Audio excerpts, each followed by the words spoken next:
Good afternoon, everyone. Welcome. It's a great pleasure to have you all in another session of Q&A for smart cities. This is organization from Zoom Global Smart Cities Association.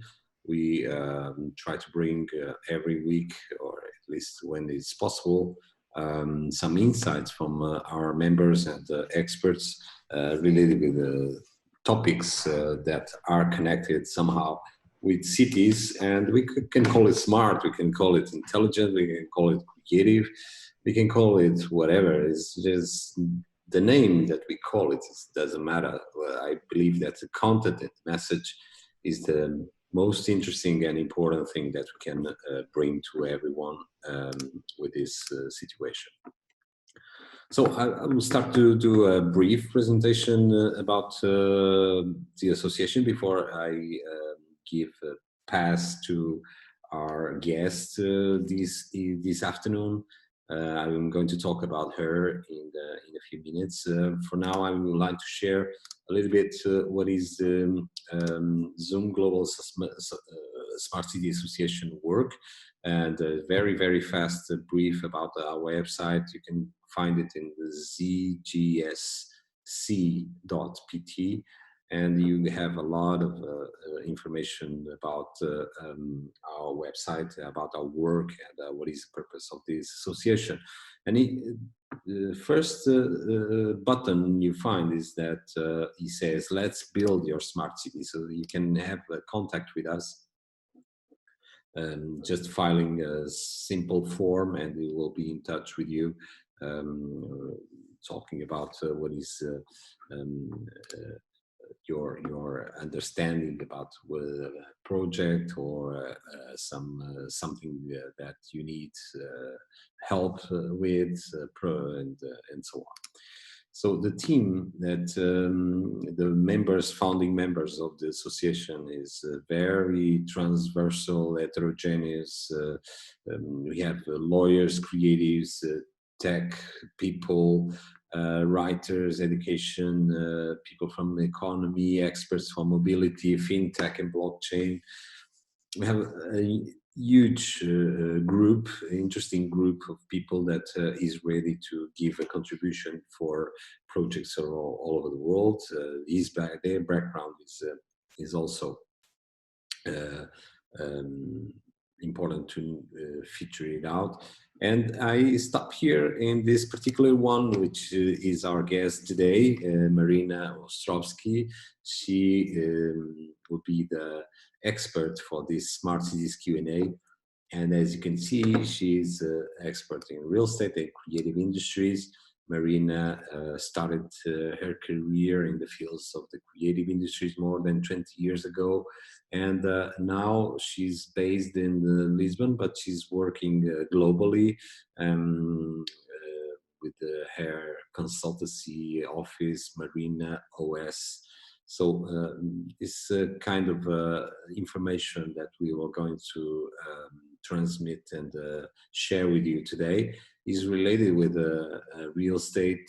Actually, the topic for the meeting today is building sustainable cities through a creative approach to real estate.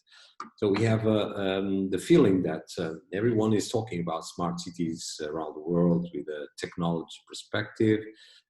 Things change for some years till now, and right now we cannot skip any area, any sector of economy of our world, of our city. We cannot take it, we can take it out from the smart cities and the planning and strategy perspective. So Marina is the right person to show us and share with us this kind of information, how creativeness and how the real estate can be the real trigger to build sustainable smart cities.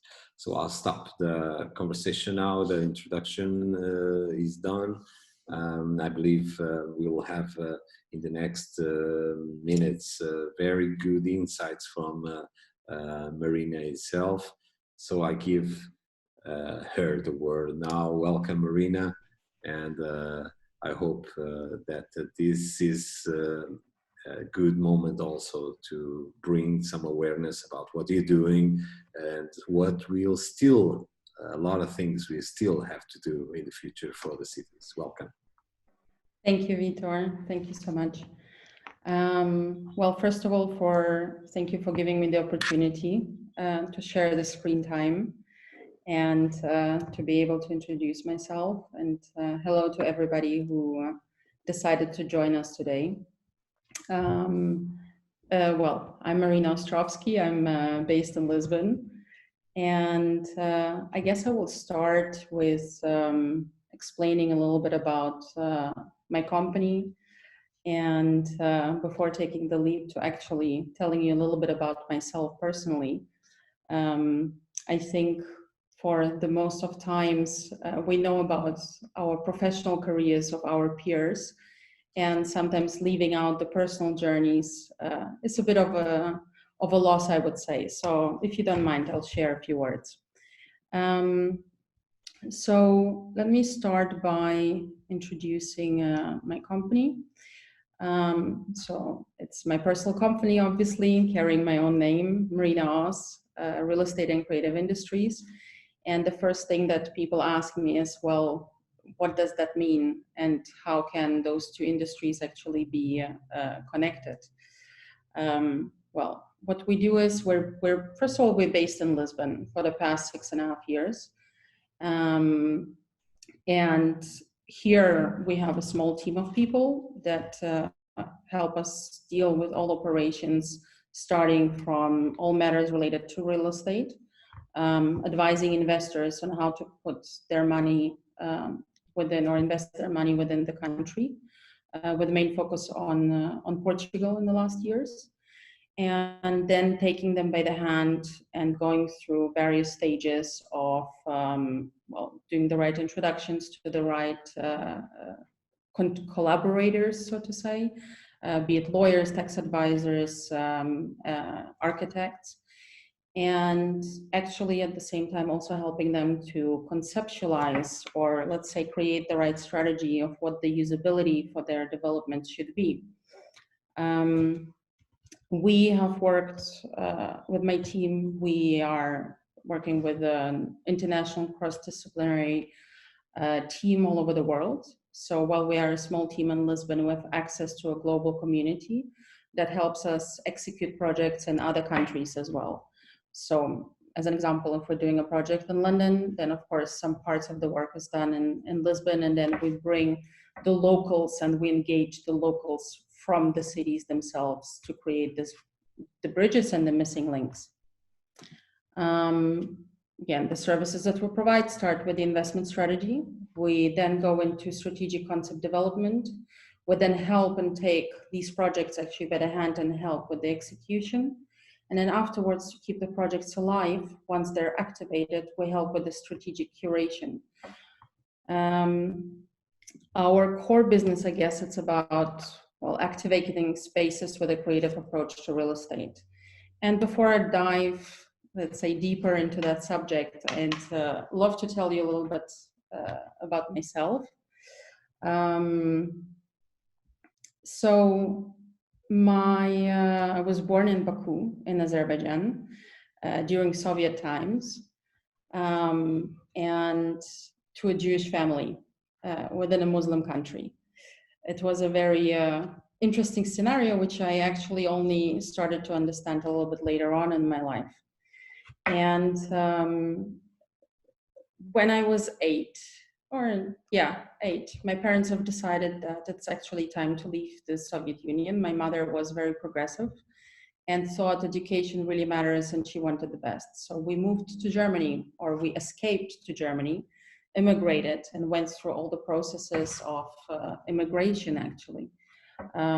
Taking all steps from crossing borders without language, without clothes, and basically arriving in Germany and asking for asylum. It was a very interesting experience. Again, only understanding at a later stage in life what effect it had on me personally, but also what effect it had on my work today. So from being an outsider, so to say, or a special person in Azerbaijan, onto moving to Germany as a Jewish person and an immigrant, asylum seeker, the fight for identity and passports began. And for the longest part of the time living in Cologne at that time, it was all about obtaining a passport, so identity card. When I was 20, I escaped to London. So my education is pretty much based on British education school system. And my background is actually in design and marketing. And as part of my experiences, I've also acquired some accounting skills, which seem to be very useful these days, at least when you live in a country where your Portuguese is not that great, so to say. So after London, and I'm going to not going to bore you for too long with my personal story, but just to say, so from London I moved on to live in Paris for a while, and returning back to Berlin before ending up in Lisbon 6 years ago. One of the reasons why I think it's quite interesting to tell my stories, because I believe in some way I was quite lucky. I managed to experience different kinds of cities at different stages of my life and different ages, and under a different title, so to say. So either being a native, but still kind of an outsider, being an immigrant, being an expat, or traveling to a country where you don't speak the language to do a job, which was one of the reasons how I ended up in Lisbon. And my journey to Lisbon and how I settled here was, I was in Berlin at the time, a little bit frustrated that what a great city and so many opportunities, and you know, what can we do? Let's be creative, let's generate projects. And then we would end up dealing with municipalities and, you know, our projects being blocked. So even though I speak perfect German and I have the German passport, I thought things should be easier, but they weren't. So having set my mind to move countries, I didn't quite know where to, considered Paris. And suddenly 2 weeks before Christmas 2013, I get a message, an invitation to come to Lisbon to their project. So I'm opening the map. I'm like, okay, where is Lisbon? Where's Portugal? I know my geography skills are not amazing. Had an idea, and you know, I thought, okay, why not? Portugal sounds interesting. I should go and see it.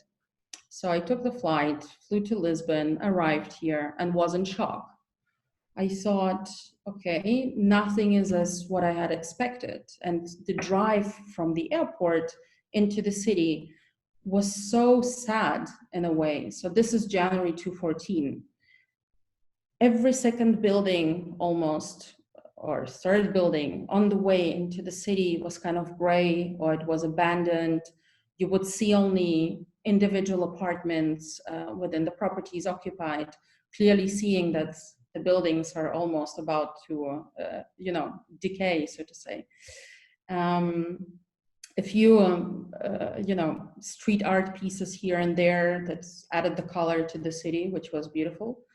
But what really gave me a feeling was that there was something was simmering, and what it was that it was the people that I had met in that first period of time when I arrived. Wonderful people that, you know, could tell me their stories, could tell me their ambitions or what they were planning to achieve for Lisbon, for Portugal, be it within the tech scene, being within the art scene. And I took on the challenge to do the project afterwards. And I stayed. I was invited to help a young lady actually to develop a jewelry business. And throughout the studies, I understood that actually running a small retail store within a city that doesn't have enough international traffic yet, it would be very difficult to sustain. So we took ideas, we filtered them, and we conceptualized a new business model that would connect art, design, and an interactive space into one. And we brought the project to life. It was a very wonderful project. It was one of the first projects in Cais Sodré, And those of you who know Lisbon know that Cais do Sodré in 2013 to early 2014 was still a place where you had, I would say, quite a bit of criminality. You had a lot of drunk people. There was no organization. Pavements weren't made. Streets weren't clean. In fact, if you were arrive at the square of Praça de São Paulo at 9 o'clock in the morning during week times, probably you would end up being the only person there. So I took the leap and I chose to stay and to develop the project and take it step by step. And it was very interesting to watch how over time, and now 6.5 years on, to compare what had happened in this period of time and how the city somehow in some parts collaboratively, in some parts organically, individually, was able to evolve and able to develop. So maybe before I continue giving you more case studies, I can explain to you a little bit more about my business and what the methodologies that were applied, because it's quite important to understand. One of the, let's say, main things, and let me share my screen with you.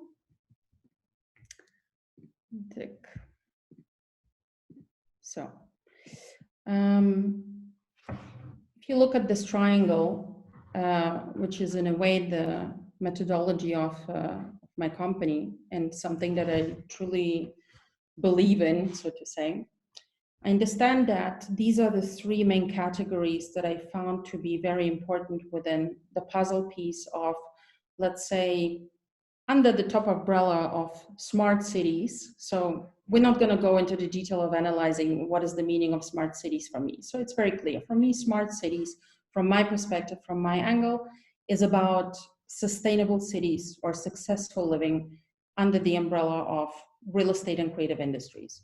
So if you look at the triangle, at the top I placed institutions, governments, municipalities. I call it the I corner. So everybody that watches us and brings rules and regulations to place. On the bottom left, we see real estate investors and developers, again, as a placeholder. And please see this a bit as a placeholder. There I place the sign of, let's say, euros or dollars or whatever you want, currency, let's say, currency in whatever shape or form. And on the bottom right, we have creative and cultural industries, again, as a placeholder for, let's say, people, and let's say content, and it can be related to arts, design, technology. Now, one of the interesting things that I learned and observed throughout my career is that if you look at the triangle, you understand that the institutions, the governments are very much related to the real estate sector, let's say.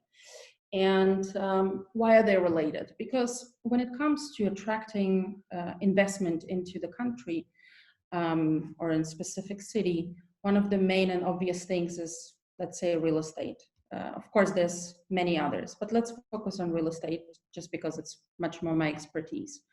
So what happens is there is a direct communication. And when I talk about direct communication, I actually mean direct communication. So there's somebody picking up the phone, calling somebody else in another country because those connections exist, because there is the line is open, so to say. It's a very clear path. It's vice versa as well. So those that have the right money, those companies that have the right approach are able to connect to governments, and then talks are happening in pretty, let's say, straightforward way, or negotiations. On the same side, if we look to the right, we have the connection between governments and creative cultural industries. Again, indeed, the connection exists. And one of the most, let's say, obvious aspects why this connection exists is because we're dealing with content. More than less, creative cultural industries are used as a PR tool, as a media tool to promote. Why? Because it's very colorful, very, very bluntly and basically explained. It's very colorful, it's very visual, it's very easy to promote. So we can take this content, we can pass it on, and we can promote and wave the flag and say, well, we have arts, we have culture, we have design, More so today, and maybe it's somehow split, we have the investments that are coming within or for the tech industry, even though you can split the two, part you can put within the real estate block, the other part you can put within the creative and cultural industries block. Now, what happens though is that actually, while we see an arrow very specifically from the governments to the real estate investor sector and back and forth, so to say, on the side of governments connecting to cultural industries and to people, the arrow in the beginning, not fully visualized here actually right now, but usually the arrow is very one way. It's very very much from governments to the cultural industries, whereas the response and the awareness from governments of what the needs of the cultural industries are not that clear. They're not that open unless it's a specific field like the tech, where much more attention and much more money is flowing into. Now, where I'm heading to, if you visualize it now, what we have is a bit of a roof. So we said we have the real estate sector connecting to the government. We have the institutions, governments connecting to the creative and cultural industries, and somehow there is some roof. Well, there's something interesting about that, because a roof cannot be stable if there is no foundation, so to say. Now, what is the foundation for that? Well, the foundation that I'm realizing is that actually the really strong missing link is really the sector connecting the real estate and creative industries. So if you see at the bottom line, when real estate and creative industries actually in truthful, purposeful manner connect, there is an opportunity there. There is an opportunity to develop something really strong, a strong foundation. Now, going a little bit, let's say one step back, so to say, I'd like to explain to you a little bit about some of the projects that I have developed in the past to give you examples of how that triangle actually can come to life. One of my favorites and let's say first projects that led me to connect the dots between the real estate sector and the creative industries was a project in Berlin, which was about 10,000 square meters. It was in an area called Kreuzberg, which at the time when I moved with my business partner to set up the project, it was a bit of a, let's say, dark and cold area, not much happening there. So the space, I was actually brought in to help with the branding. However, we ended up to develop the whole space itself and defining the space, creating a usability concept for it, creating the brand. The brand name was Ima Design Village, which is translated mother. So the mother's design village, so to say. And the idea was to create a space that would be dedicated to creativity on all levels. So we had loft apartments, we had artist studios, retail spaces, we had individual office spaces and so on. And once the space was fully rented, we started to activate the space through activities and events actively, not just renting out spaces for events, but actually inviting galleries from London to take space, inviting schools to participate, inviting different speakers and host events and activities, and really activate the space, or use the potential of the space to activate the neighborhood and therefore activate the building itself. One of the strategies that we had from the beginning was, well, we have an empty space, and in the first weeks of us starting to develop the property, we decided to invite a design festival to take over the space. We negotiated with them, we gave them the whole building, or almost the whole building, and they took over the space. We managed to bring over 30,000 visitors in 3 days. And we managed to position ourselves as a destination for culture, so to say. Now, one of the interesting things is, again, if we talk about cultural creative industries, we understand that all of this is very colorful and it drives traction and it's good PR, it's good media.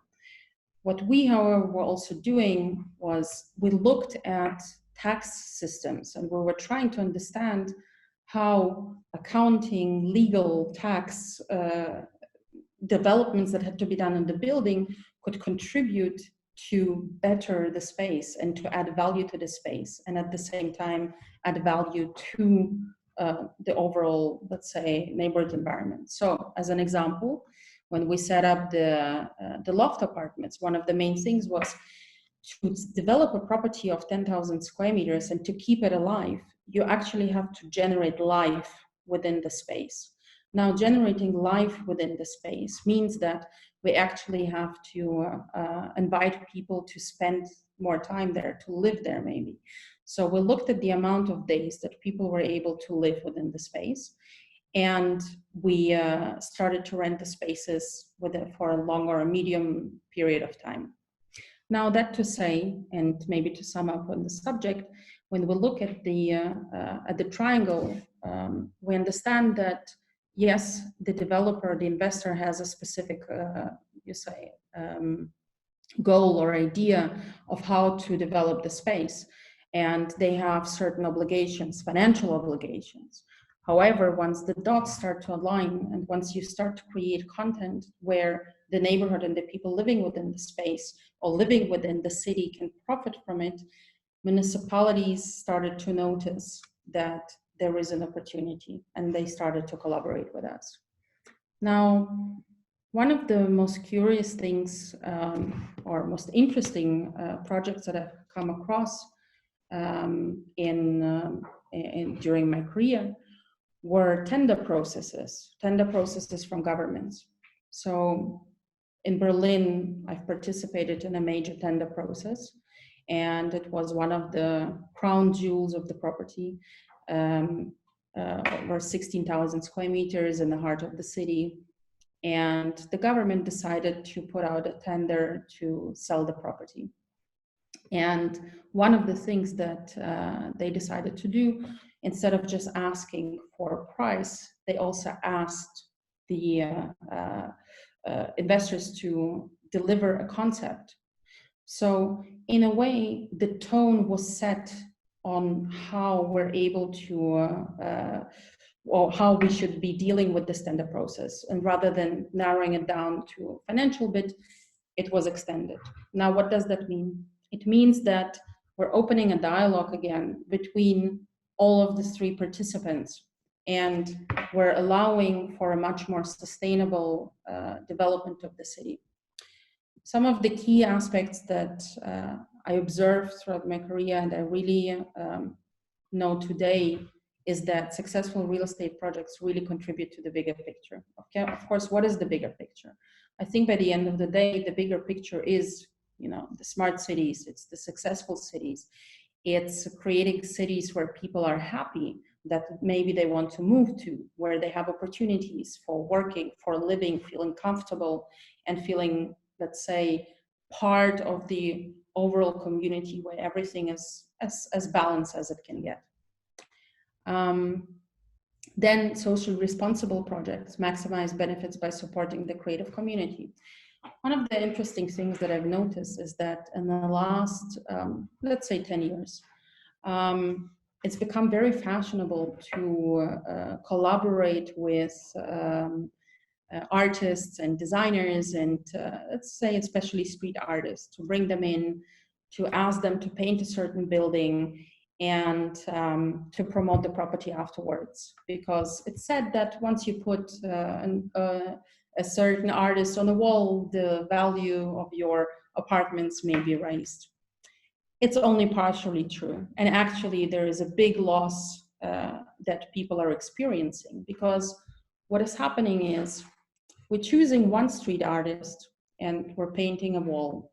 So let's say we're taking 10,000 square meters of real estate, which, in an effect, and when we talk about sustainable cities, of course, and once again, just to make sure, there's many, many subjects within the cities that are very important, that contribute, first of all, to the meaning of what sustainable cities are, but also,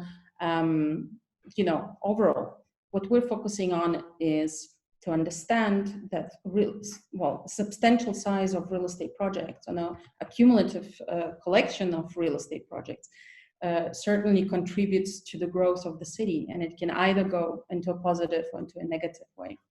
Now, if we choose one artist, and I'd like to talk a little bit about the methodology that we have created over time when it comes to creativity and the use of creative industries as a tool for innovation.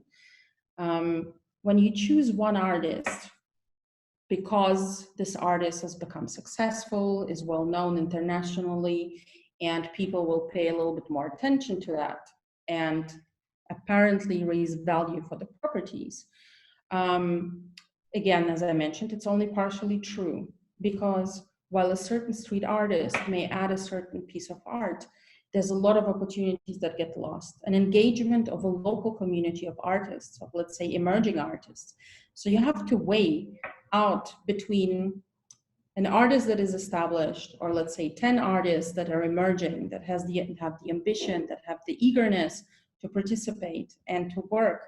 The engagement, and maybe there is a percentage that can be distributed. So if we have a cake and let's say we distribute a certain percentage to somebody that's famous because he comes with a certain network. Now, to do or my suggestion is in the sense of sustainable growth would be if we start engaging actually with various communities within the city, with communities such as schools, creative schools, with communities of emerging artists and designers, start creating the links between design, collectives and individual designers, people that are active and maybe are not as much seen in the PR and the media and are as obvious, but actually can contribute immensely to the project. The same goes to the subject of, let's say, economic or shared economy. Now, when we look at the real estate sector, and maybe Lisbon is a great example at the moment, for the last years, we see a lot of developments of luxury real estate. And we see that, golden visa properties are developed, small spaces that are being sold.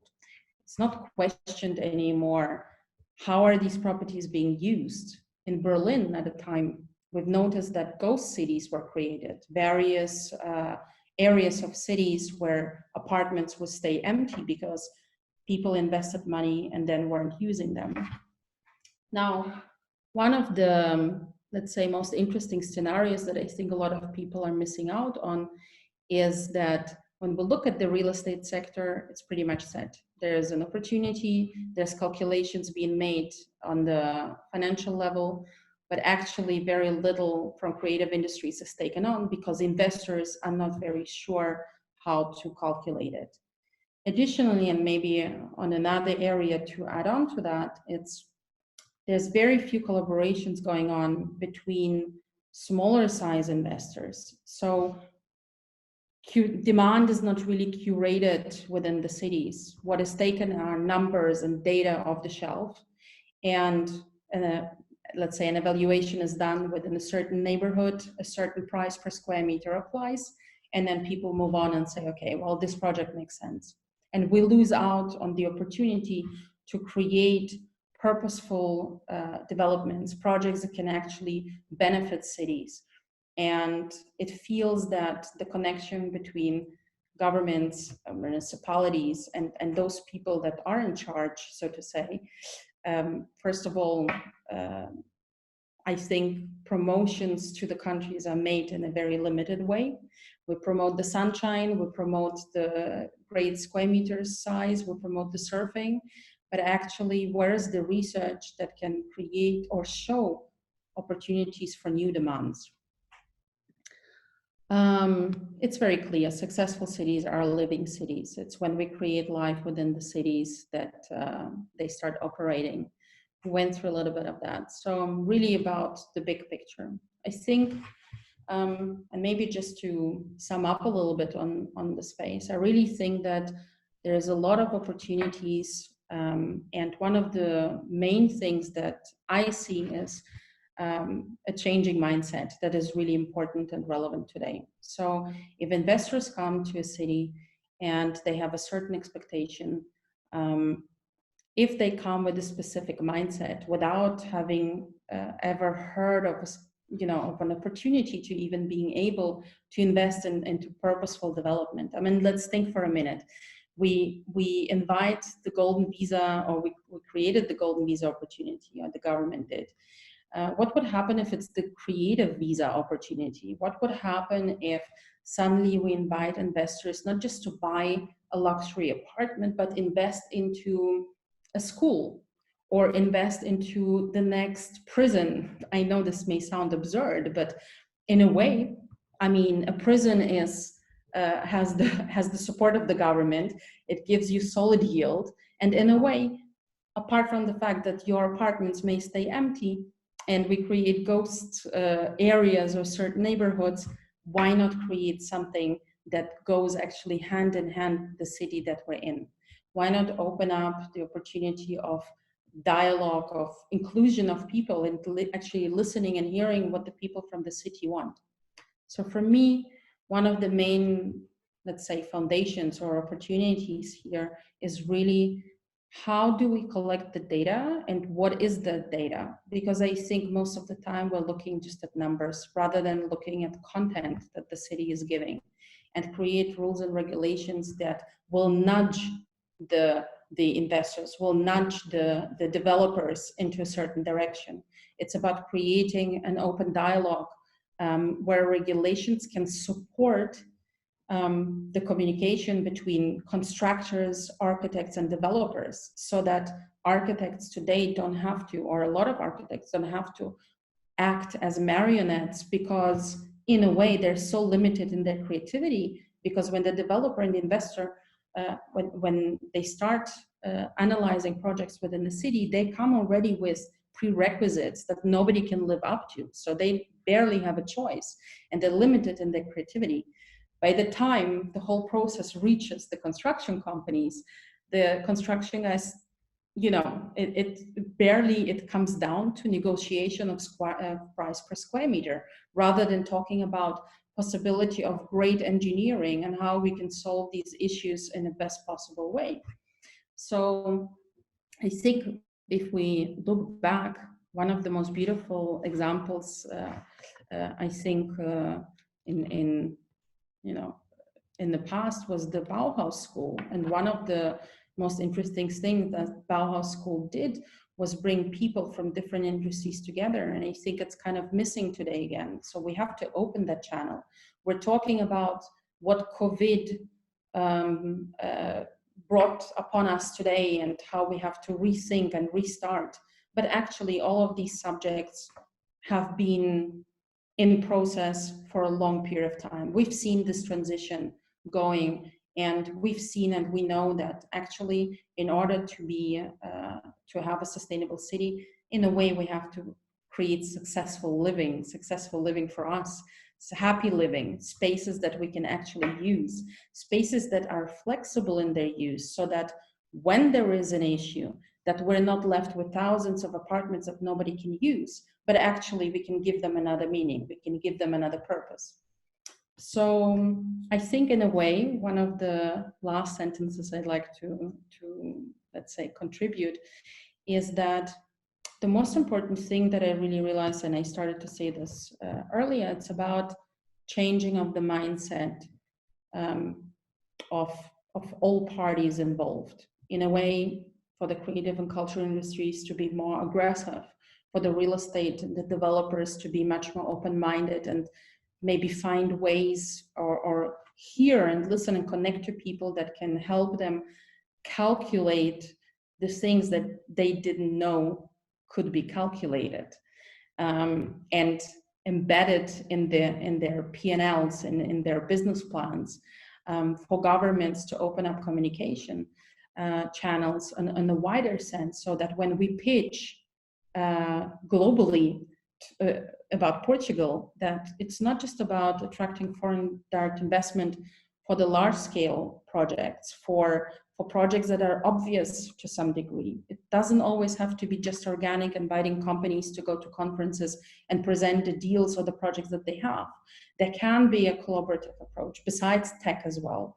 There's a lot of creatives within the city. We have opened new dialogues within the city, engaging with creatives, with expats that are moving, with people immigrating into the country, in Lisbon specifically. And find new concepts.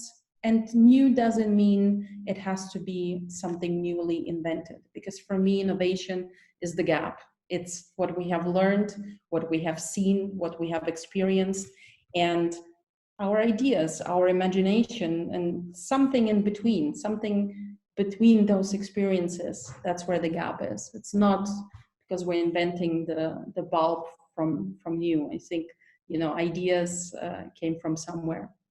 So I hope you feel like you want to collaborate. I think that was my main idea, because it's all about curating and really creating sustainable cities. And it's an effort from all parties involved, of all industries and all people. Ideas count, voices count, dialogue counts. And I think it's time to get purposeful. Vitor, back to you. Great, Marina.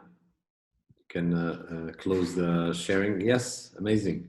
It's a really, we've been discussing this for a long time. Actually, I can reveal that we are working in a framework, a specific framework for bringing these subjects to the cities in a way that may be more understandable for city administration, city officials, and even for real estate developers to understand what we are discussing and how important this is. So you mentioned I have some questions here in the chat already. Some of them are obvious. You can take a look and then you can prepare your answer, your reply. But I want to check one thing with you, which is related with the virus, with COVID-19 situation you mentioned. Before COVID-19, we were experiencing all over the world one of the things that everyone was observing and watching, like the most important thing in a city, which is housing. A place to live, a place to stay, and residence, and how cities were not taking care of dealing with this situation.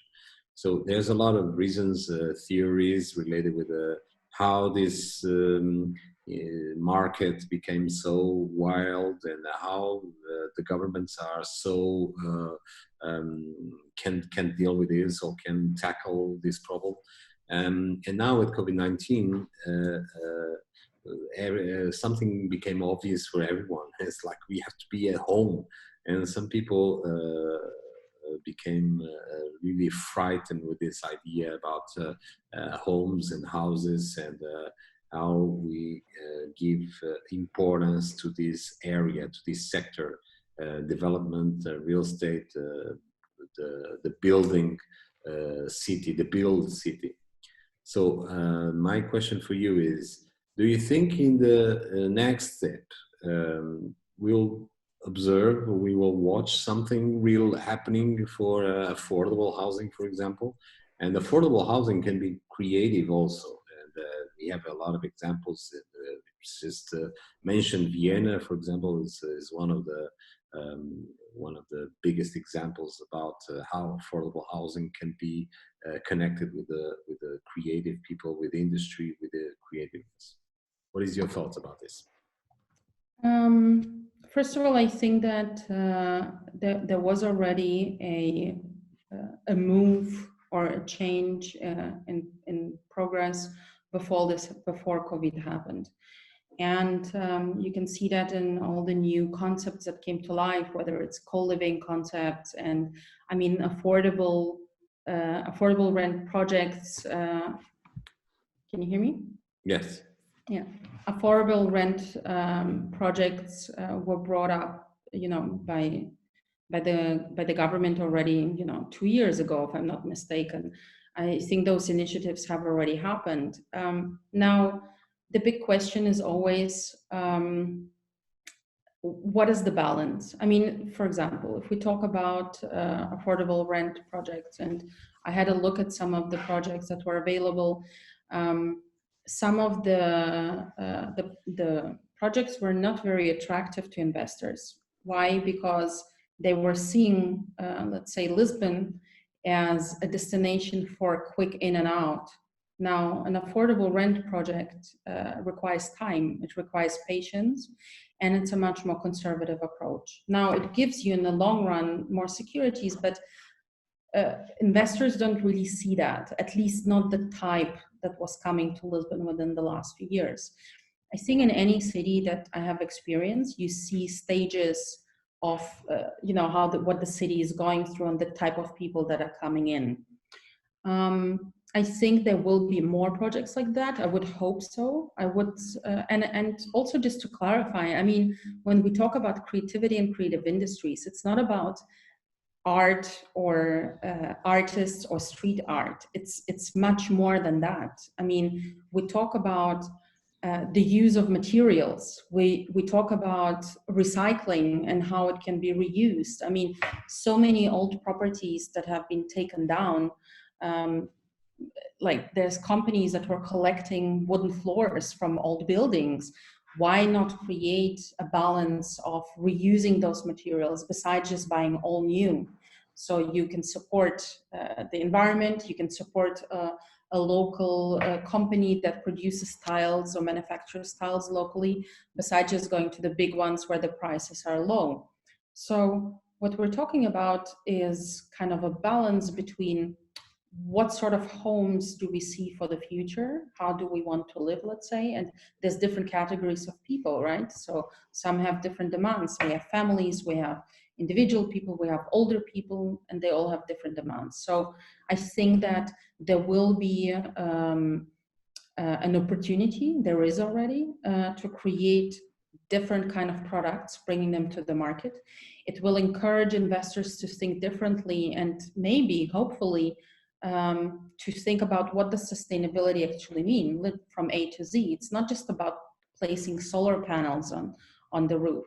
It's about creating the right amount of space so that the demand can be, catered for. If we look at the co-living environments, I mean, it's one of my favorite subjects, co-living, because in a way, when I think about co-living and I read the words, it's the same like with smart cities. Like, what is our meaning of smart cities? If we think about co-living, we think about spaces that are co-shared to some degree, at least.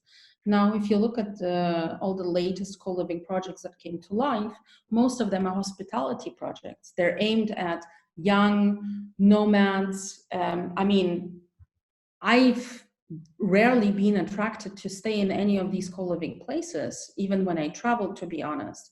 So what does this mean? I will tell you that when I was 5, 6, 7 years old, from a memory, from what I remember in Baku, I used to live in a co-living space. It was one of those spaces with a big courtyard inside with various apartments where we could knock on the door and ask for sugar, had our privacy, had arguments and stressful scenarios, but at the same time you knew if something was happening, you could knock next door. That for me is co-living. Now, in essence, and how those spaces are defined, I think there needs to be a how would you say, different types. So for the younger generation, and then maybe for the older generation, even though you wouldn't want to segregate, because it's also important to bring life to the older generation, but not every young person is willing to do that. So it's about creating hybrids, I believe. I think it's a matter of having the right balance within the city.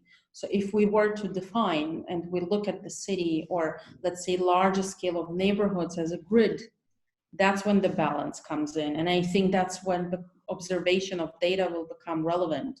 So we're not allowing a certain amount. And again, please don't get me wrong, I'm not against golden visa projects. I just think that if we want to sustain and stay living within those cities, and we want to be happy within those cities, we want to have a balance, and that balance can be created through dialogue.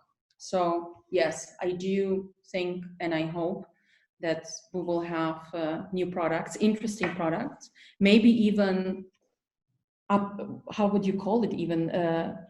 I was going to say recycling, but it's not recycling. It's, imagine you have 2 golden visa apartments that now are being struggled to be sold, or, you know, because they're too small. What are we going to do with them? Maybe there is a new way of thinking. You know, do we flip them? Do we suddenly apply to break a wall in between and extend them? How can we reuse them? Do we offer temporary rentals so that we overcome a certain period of time? So yes, creativity is asked. You mentioned one keyword for this conversation is balance. So everything needs to be balanced in the city, and some things are definitely not balanced. So this brings you to the question in the chat. Hugo Santillan asked, made this statement about obviously this question should be coming up naturally about the gentrification. So dwellers are afraid of claimed spaces by denouncing gentrification. How can smart cities tackle this fear? You already mentioned that balance is important for city administrations to deal with these projects, with this process of gentrification. Something that is happening in famous cities, fashionable cities, of course. From one side, you get the investment and you get investors to get into this real estate projects, but the other side, something is missing. So I believe you already made the point that the part is missing is more important, or at least the same importance than the other part, the real estate of the building part. You agree?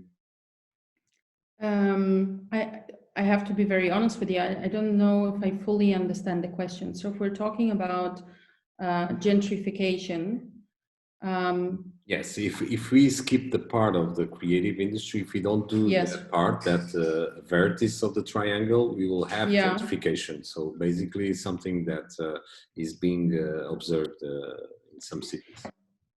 Gentrification happens either way. You know, it's a matter of how to, again, I'm going to use a word that's been completely overused, curated, but all it means, it's like, you know, if a person gets lost in the wilderness and for long enough time, he's going to take whatever he's going to find in order to survive.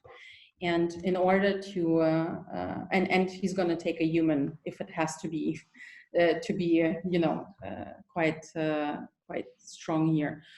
By the end of the day, we are human, and we like structure, we like order, and we like some degree of flexibility and the ability to, you know, grow organically.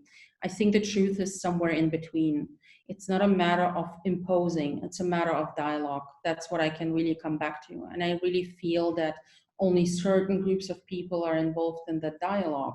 I feel that there is maybe not enough platforms for people to be able to exchange and to communicate what those great additions to the city could be, as an example, so that you know, creative industries, or let's call it content, or people can actually participate, be included. A great example, if you think about what happened during COVID times, is that suddenly everybody was ready to help. Everybody participated, everybody shared ideas. And suddenly those ideas were heard because the government was not in a place to say, okay, thank you very much. We'll put it on the shelf. We're going to observe it. I'm being very critical here. I'm like, actually, Portugal is one of the governments, and one of the, you know, Lisbon is one of the municipalities, and the tourism board have been doing a great job. And there's a lot of things that I haven't seen back then in Berlin. I give them that. They've done, very good substantial research on how other cities have done it, but also they've brought good innovation in. Still, when we see that we are in a situation where we don't have a choice, suddenly, very quickly, a problem has to be solved. We're all in it together. Suddenly there is unity. Suddenly there is a fast exchange. Tech projects are accelerated, and products are tested, and we're trying to find a solution. Now, what would happen if that mechanism is suddenly translated into our day-to-day, and we're suddenly opening our minds and saying, okay, so for the bigger good, and if we take gentrification not as a bad word, but as a good word, as something that can be very positive for a city, we do want to bring investments into the city. We want to bring people into the city. We want to create life, but we also need to activate the city. And to activate the city and to keep the pulse of the city requires engagement. Yeah. Very good. I don't know if there's some question from the audience. You can turn on your audio and speak it out, or you write in the chat. What I'm interesting, your point of view. Your presentation also shows something that you already knew from other occasions and not so good occasions. Basically, you refer to the empty cities, a lot of real estate developments projects that were abandoned, and I have full empty cities. I have a lot of examples. There's you mentioned it in Germany, but there's also in Spain. There's also in China. So this speculation, how can the cities deal with this kind of process? Do we have an answer? Basically, what we are discussing along with the cities is how the decision regarding the regulation for some development, some project, has a strategy included for bring us a balance, this balance you are mentioning. Otherwise, it will be unbalanced and not transparent, and it could be problematic for the city in the future.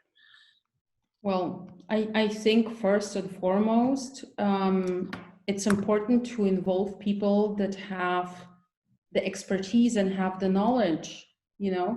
I think that if I may bring up an example, when there is a tender process and a tender process for a city, for a specific project, and you understand that most of the people that are doing an evaluation of the project come, let's say, from a similar background, or a background that is very, let's say, technical or related to a specific industry, then there is a disbalance already. So it starts with the way those kind of systems are approached. Now, I think sometimes, and to tell you the truth, before I managed to get my voice heard in certain instances with developers, with investors, or certain municipalities, it took a very long time. And it's a very normal process because, first of all, it's a matter of trust. Secondly, it's a matter of who does the introduction where and when. Because if I don't say, hey, I actually know what I'm doing, yes, people might look at it and hear it and they'll say, okay, great, yeah, I'm going to watch that space. So I have to wait until somebody else comes that has a certain position in order to invite me to a dialogue.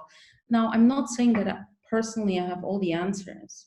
And I think that the balance and the beautiful balance is actually to learn from each other from different generations, meaning that, the young people, the older generation that have lived here for generations, do we listen to them? Do we actually know?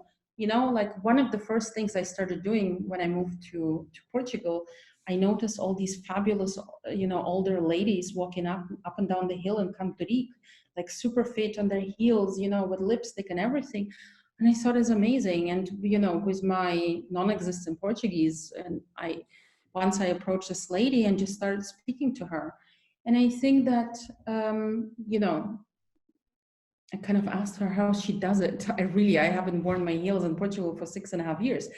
But besides that, it's interesting because I think it's about opening the mind to understand that we might be experts within our field, and governments are within their bubble, municipalities are within their bubble. I'm not saying they're doing a bad job. I'm just saying that sometimes it's really important to get out of it and just talk to a different kind of group of people. You want to solve a piping problem, talk to a designer. You want to build a new building, talk to a musician. This was, in a way, the main theory that the Bauhaus School brought to life. So what would happen if we take those positive aspects and bring them back to life? An open round table, reviewing even foreign direct investment. I mean, how long does it take you to have a coffee? Let's invite 20 people, 10 students, 10, I don't know, people from the art industry, curators, maybe somebody from outside of the city. It's all about perspectives, and you collect this information, you collect this data, which is not just data based on facts off the shelf from, all the top real estate companies. Yeah, that's a real interesting view. When you mention data, that's a big word also. The big data. We're watching cities dealing with the data every day since some years until now. But basically, the vision, I believe, it's the most lacking vision for the big picture. Some cities, they are like in autoplay. It's like they are managing, and they don't have a real vision for the future. Do you think this is the way we need to improve things for the next month, or at least a month or a year? Because this is a crucial time right now, with financing programs changing, with all these things related with the virus. So this would be the right moment to make a pause and gather people from totally different areas and do the Bauhaus, do the real engagement and real brainstorming that could bring some new ideas to the thing. Are you afraid that business as usual will be a lost opportunity for some cities? It's hard for me to talk about losses, so to say, because and maybe this sounds a bit absurd, but as somebody who is a child of immigration and problem solving, it's not about losses. It's about how do you deal with the situation and where is the opportunity. It's a matter of understanding how do we proceed from here and be creative with that approach. Like I said, it's not about completely reinventing the wheel. I don't believe in that. I don't believe that humans are therefore radical. We don't appreciate it too much. With every crisis that happened, solutions came, and those solutions remained. Then they were optimized, and then additional aspects were added to improve that solution. So again, we have to see what we already have. So being sustainable means utilizing existing platforms, utilizing existing motions in place and adjusting them. So again, we don't waste additional money, so to say. We don't waste the time that was already put forward to solve certain problems, but we adjust them and we find a different angle, and maybe we postpone some things and start and create a different breakdown over a period of time. Time is the matter, and maybe if somebody, and one of the most interesting things to me is now banks, and the last weeks I've been speaking a lot to banks, because while a certain part of my clients decided to pause projects, another part of my client or new clientele started to be much more active because they see the opportunity, prices going down and so on. The first thing that I do is I like to discuss a new opportunity. So it's fine that prices are going down, but how about we look at it from a different perspective? So you have to rethink what product you're creating, because I don't want to take the responsibility just to create another project that will sit there and maybe it's just another one of the same. So what is the difference? And yeah. Difference, I may add that that's the difference between building a suburb or building some kind of project empty, full of housing only, and a real estate project pure, and building a smart city that, like you mentioned, building life, or at least promoting the ecosystem, the right ecosystem to thrive. Economy, creative industries, people, youngsters, whatever. I don't know if someone has questions from audience. It's interested audience. I see some people very interesting. Marina, we have time for one more question if you are, Sure, if you no are problem. available. Because I have this also this script that we need to use when our conversations need to be useful also for the audience. So one thing we are seeing is the competition between cities all over the world. Big compete with the small, small compete with the smaller. Everyone is competing. It's a world of competition. So I'm pretty sure that what you just show us today and what we brought today can be a factor of difference for future cities from others, right? Is that your opinion also? Absolutely. I think that, again,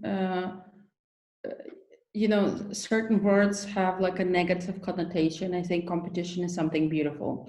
First of all, it creates ambition. It pushes you into the right direction, and it forces you to distinguish and to find your own voice. I also think it's kind of curious to see that I don't really see that competition, to be honest, because when I think about different cities, I think about history in the first place. I think about heritage in the first place. I think about culture. I think about mentality. And all of those are very unique to every single place on this planet. They will always be. Nobody can take that away. Now, if we go back and we understand that, going back to the methodology that I like to apply, utilizing existing platforms or utilizing existing content means that we can take what there already is and, okay, maybe there is a golden visa system here and there's a golden visa system there, but there's so many ways to adjust that flexibility or that or create a hybrid version out of it, because maybe that golden visa here means something else than it means there, and there's still enough people to move around. What we should not forget is, besides the local trends and besides the global pandemic that we're dealing with, there's also international trends on how people see lifestyles, how people see future of living. One of the best examples is that you noticed countries that are up north are considering to bring their staff over to, let's say, Lisbon for half a year and to work in the wintertime here. What would happen if suddenly we don't see this as a competition, but we start to collaborate and maybe work together and to create schemes that really support that system in a much more open way? Then competition becomes something that is very valuable, even relevant and important, because without it, we don't have the drive. We don't have the drive to look for something else. Some people may be interested in to hear your opinion. At least I am about these announced changes related with the golden visa. For now, they are frozen. I think they stopped the new law. But definitely your methodology is adequate, is ideal for promote other projects outside of Lisbon and Porto? I think that it's very interesting for me, this whole golden visa subject, because I feel that it's very limited. So we have the non-habitual residency, we have the Sephardi visa. So for Jewish descendants, we have the golden visa, which has, of course, various categories.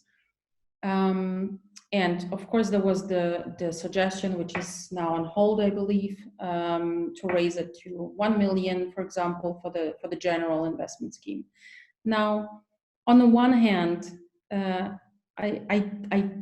I wouldn't want to stop the golden visa program the way it is, because I think that we have managed to generate a very strong financial income for the country, and it's very important. So if we were to go and to do that change, to apply that change, I believe that still we are in a position where it would be a bit too early, and I don't believe in that. I actually think other tools to be added, and again, if you think about a part that is fixed and we have an element that is more flexible, to apply rules and regulations that where cities can benefit from, rather than just looking at the pricing of it, could be very interesting. Because not everybody has 1 million, but a lot of people have 200,000 or 100,000 that they've saved up, and they want to be part of that process. So that's when it becomes really interesting, because you have to differentiate. Am I here just to buy the visa and to put the money in? Yes, that's nice and that's great and we need it.